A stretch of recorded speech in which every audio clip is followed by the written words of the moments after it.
ये खबर पारुल यूनिवर्सिटी द्वारा प्रस्तुत की गई है।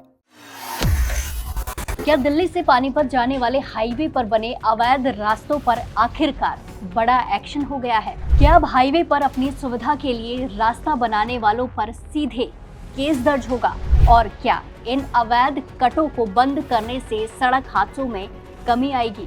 ये सब सवाल इसीलिए हैं क्योंकि दिल्ली से पानीपत तक जाने वाले नेशनल हाईवे 44 पर एक बड़ा अभियान चलाया गया है। हाईवे पर बने 50 से ज्यादा अवैध कटों को बंद कर दिया गया है।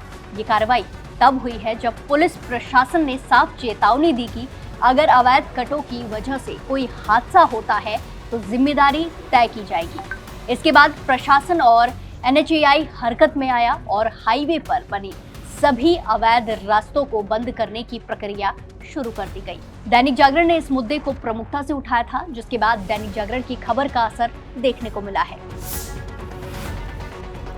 दिल्ली से पानीपत तक का NH 44 देश के सबसे व्यस्त हाईवे में से एक माना जाता है। हर दिन हजारों वाहन इस सड़क से गुजरते हैं, लेकिन लंबे समय से इस हाईवे पर जगह जगह अवैध कट बनाए जा रहे थे। कहीं रेलिंग काट दी गई थी तो कहीं डिवाइडर तोड़ दिए गए थे और कई स्थानों पर लोगों ने अपनी सुविधा के लिए सीधे रास्ता बना लिया था। सबसे हैरान करने वाली बात यह थी कि कुछ जगहों पर रेलिंग को इस तरह काटा गया था कि वो किसी दरवाजे की तरह खुल और बंद हो सकती है। पेट्रोल पंप, ढाबों और अन्य व्यावसायिक प्रतिष्ठानों के सामने ऐसे कई अवैध कट मौजूद थे जिनसे हाईवे पर अचानक वाहन मुड़ जाते थे और दुर्घटना का खतरा कई गुना ज्यादा बढ़ जाता था। पिछले कुछ महीनों से यातायात पुलिस लगातार इन अवैध कटों को बंद करने की मांग कर रही थी। फरवरी से जून के बीच कई बार NHAI को पत्र भी भेजे गए, लेकिन कोई बड़ी कार्रवाई देखने को नहीं मिली। इसी बीच सड़क सुरक्षा को लेकर मामला गंभीर होता नजर आया, क्योंकि NH 44 पर लगातार हादसे सामने आ रहे थे। वहीं आपको बता दें कि पिछले 3 साल से दैनिक जागरण सड़क सुरक्षा को लेकर अभियान चला रहा है। सड़क सुरक्षा से जुड़े अपने विशेष अभियान के तहत दैनिक जागरण लगातार NH 44 पर बने अवैध कटों और उनसे होने वाले हादसों का मुद्दा उठाता रहा था। दैनिक जागरण की रिपोर्ट के अनुसार पिछले कई वर्षों से हाईवे पर बने इन अवैध कटों की वजह से सड़क सुरक्षा पर गंभीर सवाल उठ रहे थे। अखबार ने लगातार इस मुद्दे को प्रमुखता से प्रकाशित किया। खबर सामने आने के बाद प्रशासन और NHAI ने इस मामले को गंभीरता से लेना शुरू किया और अब बड़ी कार्रवाई देखने को मिली है।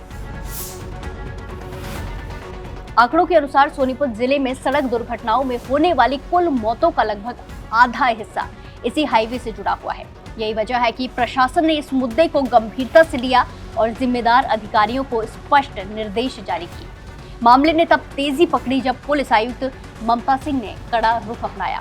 उन्होंने चेतावनी दी कि यदि किसी अवैध कट की वजह से कोई दुर्घटना होती है तो संबंधित अधिकारी की जवाबदेही तय की जाएगी। साथ ही ये भी कहा गया कि नियमों की अनदेखी बर्दाश्त नहीं की जाएगी। इसके बाद जिला प्रशासन भी सक्रिय हुआ। उपायुक्त ने NHAI को निर्धारित समय के भीतर सभी अवैध कट बंद करने के निर्देश दिए।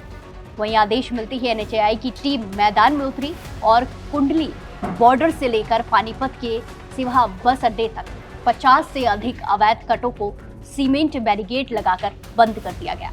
प्रशासन का कहना है कि ये केवल शुरुआत है। यदि कोई व्यक्ति या संस्था दोबारा इन कटों को खोलने की कोशिश करता है तो उसके खिलाफ कानूनी कार्रवाई की जाएगी, कानूनी एक्शन देखने को मिलेगा। पुलिस ने साफ कर दिया है कि नियम तोड़ने वालों पर सीधे केस दर्ज किया जाएगा, FIR हो सकती है।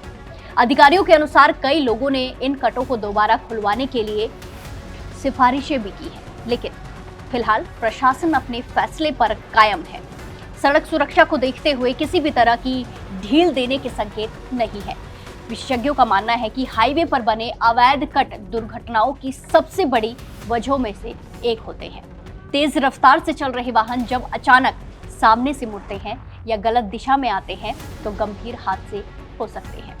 ऐसे में इन कटों को बंद करने का फैसला सड़क सुरक्षा के लिए बेहद ज्यादा महत्वपूर्ण माना जा रहा है।